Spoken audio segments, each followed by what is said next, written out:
You are listening to ReachMD XM 157, the channel for medical professionals. Welcome to the Clinicians Roundtable. I'm Susan Dolan, your host, and with me today is Dr. Drew Rosielle, Assistant Professor of Medicine of the Palliative Care Program with the Medical College of Wisconsin in Milwaukee, Wisconsin, and the founder of Pallimed, a hospice and palliative medicine blog. Dr. Rosielle, welcome to the Clinicians Roundtable. Thank you for having me. Tell us about Pallimed. Pallimed is a blog directed at hospice and palliative care professionals. It's been around for a little over 2 years now, and it's mostly a blog updating doctors and nurses and other people working in palliative care about recent palliative care literature, research literature, as well as news and other big social issues in pain management, end-of-life care. And how did it start? It started as a whim by me some years ago. I am somewhat of a literature junkie and was getting daily emails, hundreds of articles a day, either tables of contents of journals I was interested in or saved searches from PubMed about relevant topics. And I had an interest in medical blogging and new media and decided, well, maybe I'll just start posting updates into the internet about these new articles I was getting, the ones that seemed particularly interesting. That's how it started, and it just sort of grew from there. Do you have partners? Yes, I have two partners now. About 6 months after I founded Pallimed, Dr. Christian Sinclair, who is a palliative medicine physician at the Kansas City Hospice and Palliative Care Organization, joined the blog as a co-contributor. Christian has brought wonderful things to the blog and has really expanded our blogging about media items, things that are in the news, the New York Times or whatever, as well as issues-based posts as opposed to more research-based posts, which I tend to do. Christian also redesigned the blog and made it look much more professional and permanent. So he's just done wonders for the blog. In the last few months, a nurse joined us. We're palliative care professionals, so we're by nature inter- and multidisciplinary. And Nurse Thomas Quinn, who is between jobs now, but for a long time was a cancer pain educator as well as a palliative care guy at Massachusetts General Hospital, joined us and has begun posting about research issues as well as some nursing issues. What's the address of the site? www.pallimed, PALLIMED.org. And what kind of traffic does it receive? It varies day to day, usually 100 to 200 hits. We also have people who subscribe to the site either through an RSS feed or through email updates.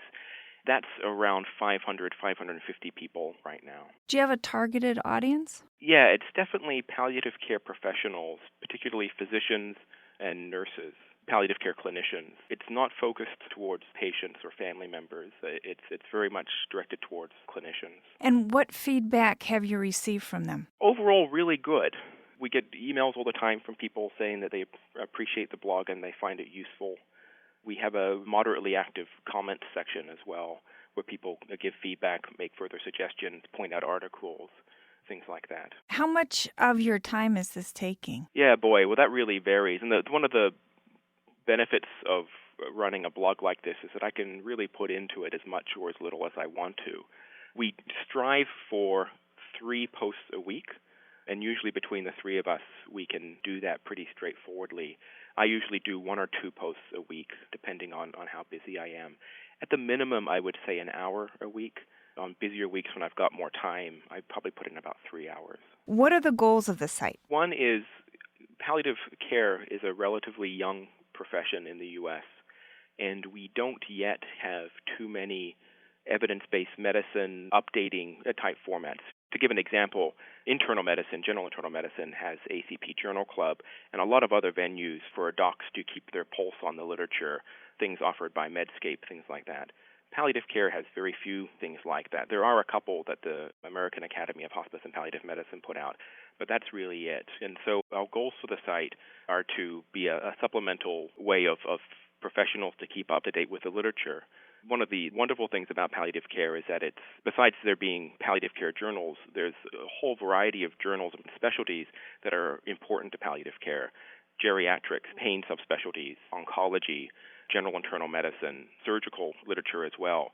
And so what we try to do is scan that literature for important things for palliative care professionals and update our readers about that. Doctor, how can the site help physicians? A couple of ways. One, if physicians are interested in palliative care or in general the supportive care of people with advanced chronic illnesses, as well as, of course, terminally ill patients.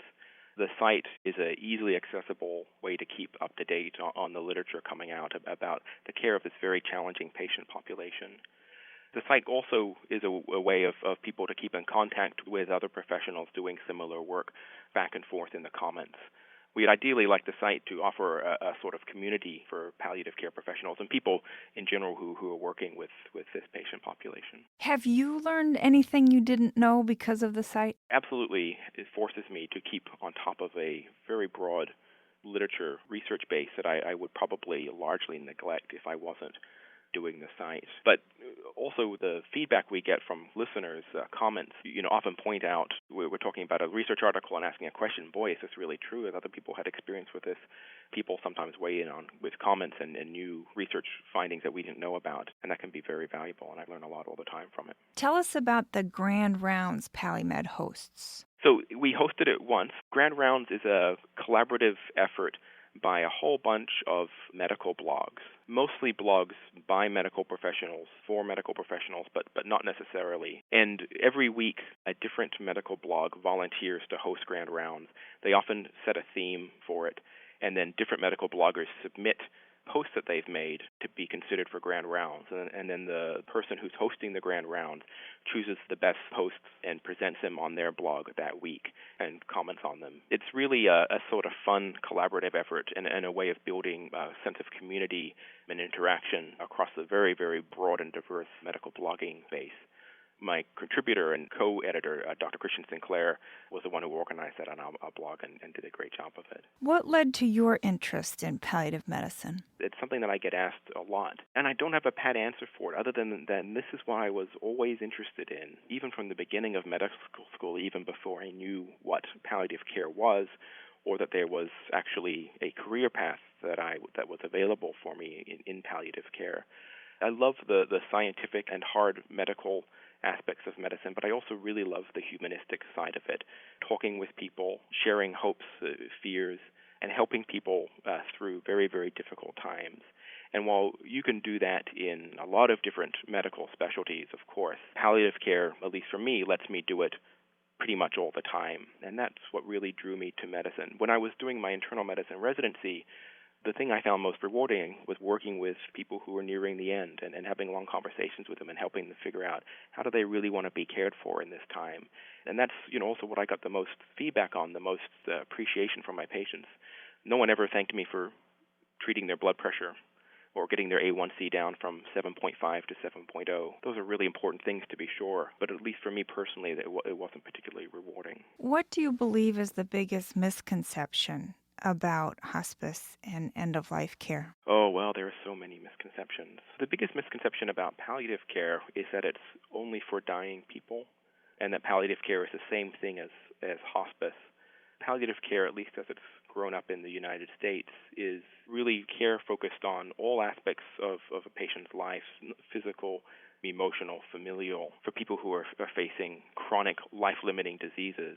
Again, really focusing on quality of life, but not necessarily for people who are near the end or who are actively dying. And we often get consulted in the hospital here, and sort of the first phase of our consultation is reassuring everyone involved that we're not getting involved because people think the patient is dying, but that we're getting involved for advanced symptom management or other issues. The other misconception about hospice and palliative care is that hospice is absolutely right for everyone who's got a really short prognosis. And as time's gone on in my career, I've really come to realize that that's not true. Hospice obviously is for people whose prognosis are short, meaning of course less than 6 months if the disease runs a normal course. But it's also for people whose goals, who the way they want to spend that time, are focused more on quality of life as opposed to quantity of life. We have a lot of patients who have very, very short prognoses, just a few months. But what they want is they want to fight on, they want aggressive medical care and things like that. And for them, even though a lot of caregivers in their life, other doctors or Nurses would ever think, man, this person should be going into hospice. It's not what the patients want. And I think for a hospice to work for people, it's got to be a convergence of both a poor prognosis and a sense of how they want to be cared for, being more focused on quality of life and being at home and things like that. And so hospice is an absolutely fantastic set of services for sick people, but it's not right for everyone. Dr. Rosielle, in closing, would you give us the website address for Pallimed one more time, please? Sure. It's www.pallimed.org. That's PALLIMED.org.